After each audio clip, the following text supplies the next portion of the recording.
Bonjour Najat Vallaud-Belkacem. On va commencer par la Syrie. Une opération militaire occidentale paraissait imminente. Ce matin, elle l'est beaucoup moins. Barack Obama a dit que sa décision n'est pas prise. Qu'est-ce qui a changé ?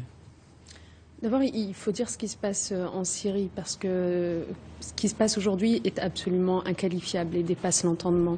Un chef d'État comme Bachar al-Assad qui gaze des innocents, hommes, femmes, enfants, c'est un crime contre l'humanité qui est en train de se produire sous nos yeux, donc un conflit qui dure depuis trop longtemps.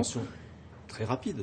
Un conflit, en effet, qui demande à la communauté internationale de ne pas rester sourde et indifférente. Et donc, aujourd'hui, moi, je trouve que la réaction, que ce soit de François Hollande, de David Cameron ou de Barack Obama, a été salutaire. C'est de notre humanité que l'on parle. Il faut que la communauté internationale trouve une riposte qui soit adaptée à la situation.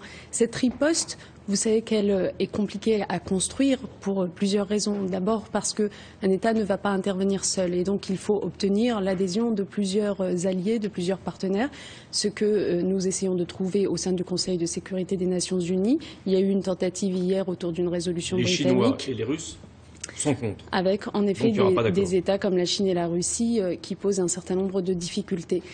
Mais nous étudions d'autres options, et nous étudions d'autres options en gardant à l'esprit qu'il ne s'agit pas simplement de punir, en gardant à l'esprit qu'il ne s'agit pas simplement de punir et d'empêcher le régime syrien de procéder à une nouvelle attaque de ce type, ce serait déjà beaucoup, mais aussi de trouver une sortie de crise. Je crois que c'est extrêmement important pour la communauté internationale, si elle intervient, de le faire dans des conditions qui permettent au pays ensuite de se rétablir. Mais pourquoi ne pas avoir agi très vite ?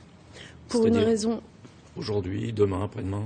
Pour une raison simple, c'est que avant de réagir, il nous faut toutes les preuves. Et donc, il y a des experts de l'ONU qui sont en train de travailler sur place, qui ont été mandatés par l'ONU pour faire en sorte de faire toute la lumière sur ce qui s'est passé. Et donc, dans quelques jours, 2-3 jours à peine, nous aurons leurs conclusions et à ce moment-là, des décisions seront prises.